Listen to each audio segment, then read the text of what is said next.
Assalamualaikum warahmatullahi wabarakatuh. Para sahabat pencinta sejarah dan kisah, kembali lagi dengan saya Balkis Sabita.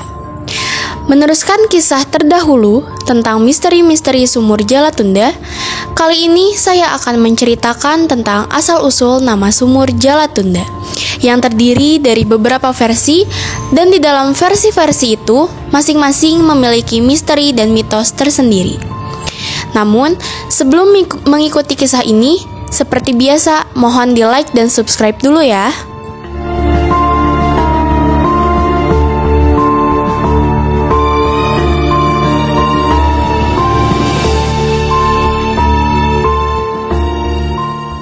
Para sahabat, kata Jalatunda berasal dari bahasa Jawa. Jala berarti jaring atau jala penghambat, sedangkan tunda berarti tertunda. Jika diartikan secara harfiah, kata Jalatunda berarti jaring penunda keinginan.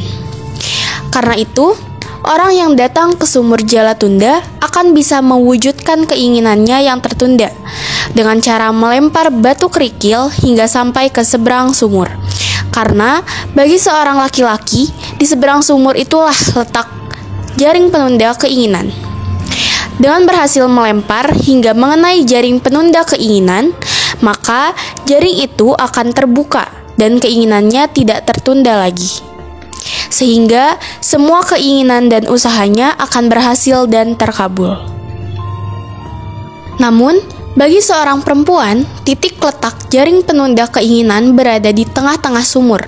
Karena itu, bagi seorang perempuan, lemparan dianggap berhasil jika ada yang melempar sampai ke tengah-tengah sumur, dan semua keinginannya akan terkabul. Dalam praktiknya, sangat jarang seorang laki-laki yang bisa melempar sampai ke tepi seberang. Bahkan, boleh disebut belum ada yang berhasil. Jangankan melempar sampai ke seberang, sampai ke tengah-tengah sumur pun tidak semua laki-laki bisa. Demikian juga dengan kaum perempuan, jarang sekali yang bisa sampai ke tengah. Kendati lemparannya seperti terlihat sudah sampai ujung seberang, ternyata jatuhnya masih di depan kita, alias tidak sampai ke air. Sulitnya, melempar sampai ke seberang menggambarkan betapa luasnya sumur Jalatunda itu. Sekaligus membenarkan bahwa luas sumur Jalatunda melebihi lapangan sepak bola. Konon, mitos lempar batu ini berawal dari dua utusan Sunan Gunung Jati untuk menyebarkan agama Islam di dataran tinggi Dieng. Mereka mengambil batu di Sungai Serayu dan melemparkannya ke dalam sumur Jalatunda. Mereka berhasil melempar sampai ke tepi seberang. Alhasil, dakwah mereka berhasil. 90% penduduk dataran tinggi Dieng memeluk agama Islam. Hingga saat ini, mayoritas masyarakat di dataran tinggi Dieng memang dikenal sebagai masyarakat yang religius dan penganut agama Islam yang taat. Hingga saat ini, melempar batu ke dalam sumur Jalatunda seakan menjadi ritual yang wajib dilakukan jika kita berkunjung ke sana. Bahkan, tidak sedikit orang yang datang ke sana bukan untuk berwisata, tapi hanya untuk melempar batu. Siapa tahu bisa berhasil.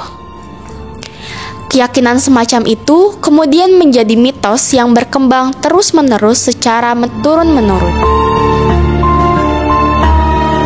Para sahabat, sudah sejak zaman dulu kisah-kisah tentang sumur Jalatunda yang memakan korban penduduk menjadi perbincangan hangat sekaligus horor di tengah masyarakat. Dikatakan memakan korban karena sudah banyak penduduk yang hilang dan kemudian ditemukan terapung di sumur itu. Penyebabnya memang tidak jelas.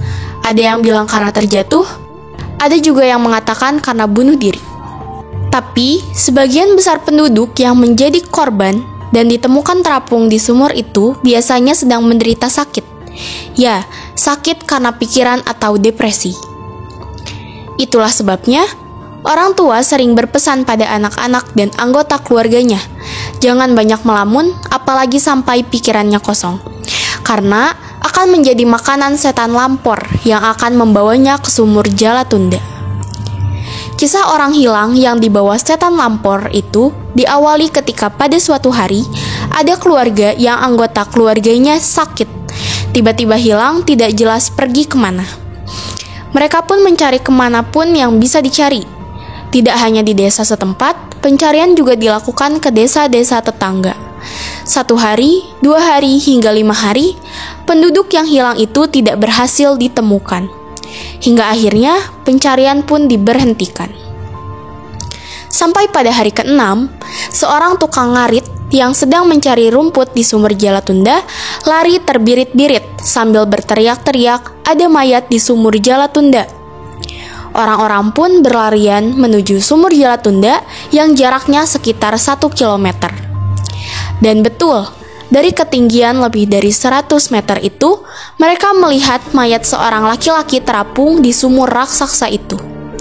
Meskipun jauh dan terlihat kecil, pihak keluarga bisa memastikan bahwa mayat laki-laki itu adalah mayat anggota keluarganya yang sudah hampir seminggu ini hilang.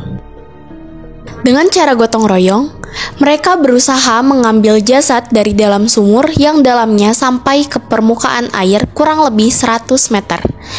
Dengan cara tradisional dan alat seadanya, masyarakat desa berjuang bersama-sama untuk mengambil mayat itu dari dalam sumur. Maklum, saat itu belum ada tim SAR atau satuan pemadam kebakaran seperti sekarang. Maka, dengan menggunakan jala yang diikat dengan tali yang panjang dan kuat, mereka berusaha untuk mengambil mayat tersebut.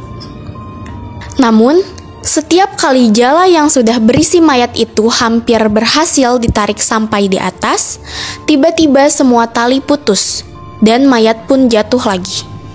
Begitu terus sampai beberapa kali dilakukan. Mereka merasa putus asa dan menunda usaha itu pada esok harinya. Tapi, esok harinya juga terjadi hal yang sama. Bahkan untuk yang terakhir kali, tim penolong itu nyaris terbawa oleh jala dan ikut jatuh ke bawah.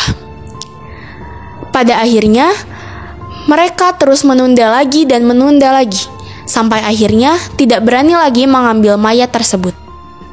Sejak peristiwa itu, orang-orang menyebut sumur raksasa itu dengan sebutan sumur Jalatunda, dari kata menjala yang ditunda-tunda. Dan sejak itu, orang yang hilang dan ditemukan terapung di sumur Jalatunda tidak pernah dicoba diambil kembali, dibiarkan begitu saja. Karena diyakini bahwa orang itu dibawa oleh setan lampor dan sudah dianggap menjadi miliknya, sehingga tidak mungkin bisa diambil lagi.